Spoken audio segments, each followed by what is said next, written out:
it's Koya, and as promised, I am back with another video.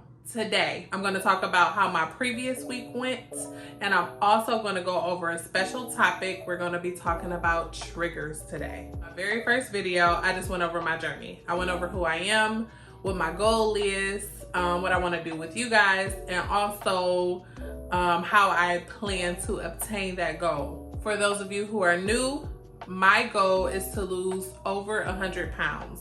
I am starting my journey fresh. Started last week, and I'm just going to give you a brief update of how my previous week went. First video pretty much talked about my goal, which is to lose over 100 pounds. And of course, I would love to do it with you guys. So if you guys are on this journey too, definitely comment below, let me know.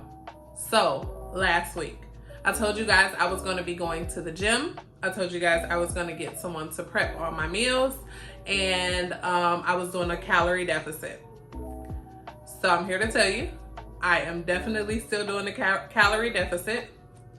The meal prepper is not quite ready yet. It is someone who is new, who I found, and they're working on getting things up and going.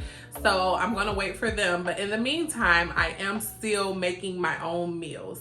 So I am working on that. It has been going well. I have a plan of what I'm gonna eat this week. So I'm going grocery shopping tomorrow to make sure all of that is taken care of. But yeah, so the meals are we're still eating a calorie deficit. I'm still eating smaller portions and low carb or low calorie friendly snacks and treats. So all of that is still a go. As for working out, your girl is still on it. So I am loving it. So what I do in the mornings, 5:30 or like 5:40, you know, when I actually get to the gym, 5:40 a.m., I'll go to the gym with a gym partner. I do 30 minutes of cardio, and then each day that I go, which is 3 mornings each week, I focus on a specific area. So one day it's leg, the next day maybe like my core, and then the third day maybe back and arms. So that has been going really well, okay? I'm loving the person that I'm doing it with. She is on the same journey that I'm on, so we both have really been holding each other accountable. I'm enjoying it. I still have my late night swim partner who I started going to the gym with. We just haven't been this past week. A lot of things have been going on with our schedules. But what I love about me going in the morning is that even if I can't get to the gym in the evening, I've already done a workout for the day. So no harm, no foul. I am still going to be going swimming in the evening. So all in all, I should be doing 5 days of workouts. Currently, or last week, I should say, I only did 3. So we're going to keep it going. We're going to keep the momentum, and I'm going to work on adding more days in because we are on a mission. Definitely let me know in the comments what you have been doing to hold yourself accountable to eating right and working out. Or if you're just working on the eating part of it, let me know. Let me know how it's going. So let me tell you, the scale that I'm using, I have been using for years. I think it's old, and I think it's time for a new one. Let me tell you why. So originally when I would get on the scale, it'll say whatever, right? It'll give me my magic number. I'll step off and step right back on, and it'll fluctuate like 5 to 7 pounds. First of all, second of all, third of all, we are not doing that. I need consistency, okay? I need you to tell me the truth. Tell me where I am so I can know what I'm working towards. So as of lately, I've been getting on the scale at the gym. Last week was my first time getting on the gym scale. So I did weigh myself last week. When I go back this week, I will be able to see if I've gained or lost anything or maintained. So I will share that with you on the next video. Ooh, accountability. Okay, so let's get into it. This week, we're gonna talk about triggers. So I will give you my definition of a trigger, and also the triggers that I have noticed that have come up in my own life when it comes to weight loss. A trigger is simply put an event or a situation that causes something else to start. Let's go over a few of my triggers. Story time. I was sitting in the house one Saturday, which is a rare thing for me, sitting in the house on a Saturday. But either way, I'm sitting here, right? And I was really nothing to do. Twiddling my thumbs. The dog was looking at me. I was looking at him like, what's next, right? I was watching TV. The show that I was watching wasn't even something that I was like interested in. It was just on the screen.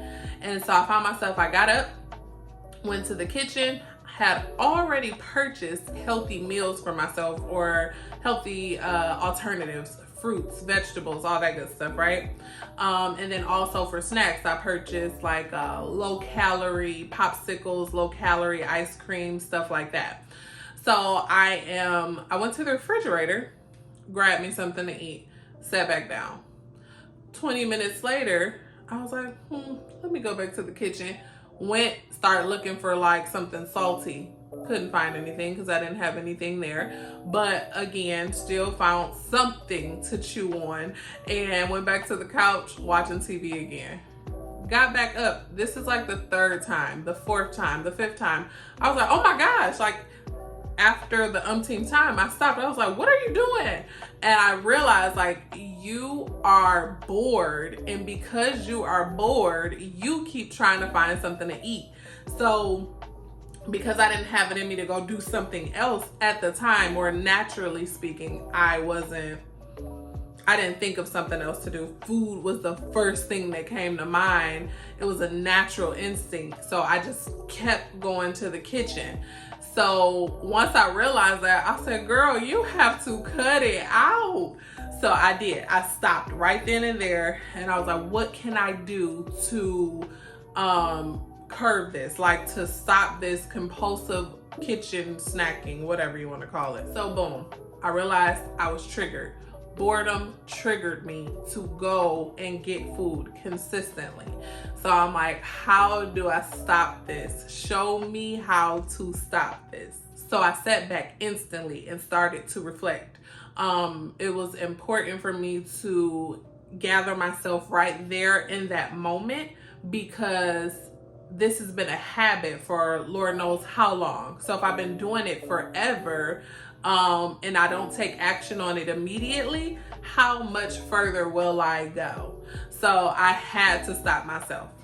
As I'm sitting there reflecting, I'm like, what can I have done to make this a little different? I said, number one, recognizing it right away. But now that I know it, what I'm going to implement is a list of habits, or a list of activities that I can do when I get bored. So if I'm bored and I find myself going to the refrigerator, going to the pantry, then what I'm going to start doing now is going on a walk, running to the gym, finishing a project around the house, calling a friend, hanging out with a friend, something. So my suggestion to you would be to write a list. If boredom triggers you to overeat, write yourself a list of activities or projects that you can accomplish that will prevent you from having to go to the fridge or the pantry every 2 minutes. Boom. The biggest thing that rung in my head was being proactive instead of reactive. So being proactive, you're actually writing this list. You are getting yourself ready for the journey that you're about to start, or the journey that you're already on. I will say that, and this is just going to be like straight from the heart, those of us who have struggled with binge eating, overeating, and just not being healthy overall, we have to put in more effort. Those folks who have really taken care of their bodies over the year, they may not have to be proactive because it comes naturally for them. We're gonna have to take a few minutes out of our day and make lists and plan things out and prep meals in order for us to see success. After identifying that boredom was one of my triggers, I took a pen and paper and I started to jot down all the other triggers that I personally have. The next one for me would be comfort. So you may say, like, how's comfort a trigger? Let me tell you. Anytime I correlate being cozy at home, so like sitting down on the couch, watching a good movie, or going home to rest after a long, eventful day, or going to a nice movie with someone, or going over a girlfriend's house just to kick it. Anytime I think of those things, I always think of food and snacks.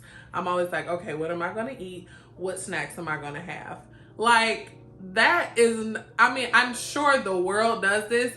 A lot of other people does this, but I think I go really far with it. You know, like I already ate. I'm full for the day. Why do I need another whole meal and a snack? Chill out.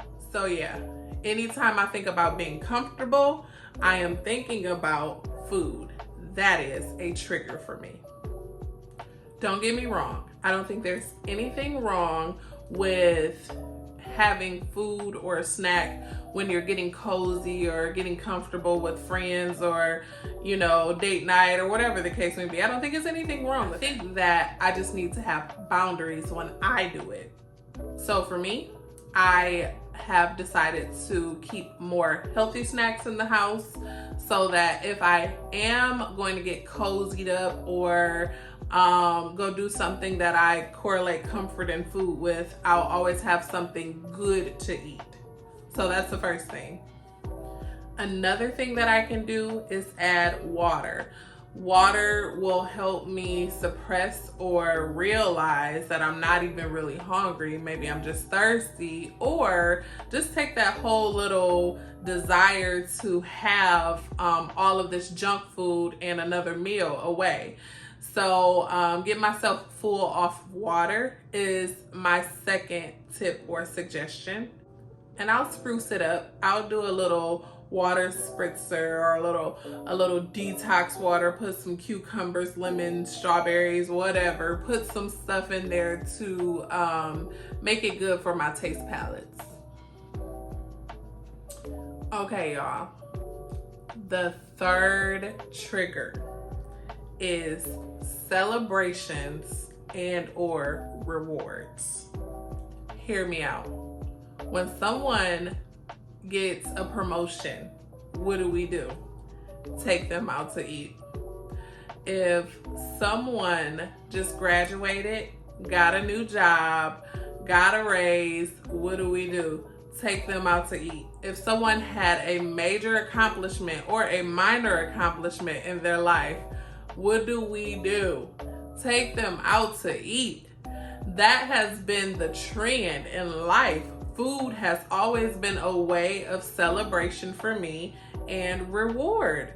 And not just for me, but for others in my life. Now, some people are really good with managing how much they consume. They can go out, celebrate with food, and reward with food all they want. But as for me, it has not done my body well. Let me just say that. So I won't be able to change anyone else's method of celebrating, but what I can control is what I consume when I go. So I'm going to be very intentional. Realistically, I'm going to eat the cake if someone has cake for their celebration. But what I can do is I can eat a salad instead of ordering whatever else I will order, a pasta, you know? So just be more intentional about what I order and balance out everything. And I can still count my calories prior to me going. So if I know that my homegirl who is celebrating X, Y, and Z says, hey, we're gonna go to this restaurant, I can look up the meals and determine what I can have based off of my calorie deficit. And again, if I want to have a dessert, okay, so now I may just eat a salad and I'm gonna eat this dessert as well, just a slice. Depending on who's celebrating and what they're actually going to be celebrating, if we have a say-so in the activity, maybe we can choose outside activities versus doing dinner or lunch or brunch. So a suggestion would be to go to Painting with a Twist, or find like the indoor skydiving. Find something fun, a hot air balloon. Still find something that will honor your loved one, make them feel special, and at the same time take the pressure of what you're going to eat off of you by celebrating them in a different way. Last but not least, the fourth trigger, or I would even say just the thing that causes or aids in an unhealthy lifestyle, is a lack of planning. When we don't prep what we're going to eat for the week, we don't prep what we're going to do while we're at work, if we don't plan ahead, we will do whatever we want. So, meal plan and meal prep. Some people can do it once a week, some people do it twice, some people do it every other day. Whatever works for you, plan your meals. And I'm specifically talking to the folks on this journey, because if you don't plan your meals, you will succumb to your old habits. I'm an on-the-go girl. So with me being on the go, out and about so often, if I don't have food when I'm on my way home, I can think about it. I'm like, oh, there's nothing in the fridge. I need to stop and get me something to eat. Well, what is at most places after a certain hour? It's just fast food, fried foods, not good food. So, plan your meals. Just to recap, all the triggers that I have come across that I've noticed so far have been boredom, comfort, reward/celebrations, and a lack of prepping. Those have been the things that have caused me to get where I am, where I'm not satisfied with my health or my body. If you have different triggers, definitely list them in the comment section below so that others will know. And if you can, put those best practices that you've put in place that helped you, you could really help the next person. Remember, we're on this journey together. I may have mentioned this in my last video, but I have a life coach through an online academy called Ascend Academy. I also took some online courses, and that actually is helping me get me through my purpose, get me to and through my purpose. So it has been awesome for me. One thing that my life coach left me with is a scripture from Philippians 2:13. I'm going to give it to you in the NIV version. For it is God who works in you the will and the work to do his good pleasure. So this scripture is what I have actually been standing on since I have started this journey. I believe I shared this in my first video, but the Lord really has been speaking to me about getting serious about my health. So that is his good pleasure. His good pleasure is for me to get serious about my health. His good pleasure is for me to have a better, healthier lifestyle and to be the best version of myself. So in this scripture, it says that he works in me the will and the work to do. So I don't have to do it on my own. I can lean on him. And every time I get weak or feel weary, I will say, Father, you've worked in me the will and the work to do. So I am totally expecting to follow through on this journey. If that's a scripture that sticks with you as well, definitely use it. Give me a thumbs up. Let me know if you're doing it too. And that is all I have for you today. Thank you guys for following me on this journey. Thank you guys for being a part of it with me. Make sure you comment below if you are on this journey with me, like and subscribe, and I will see you all next week.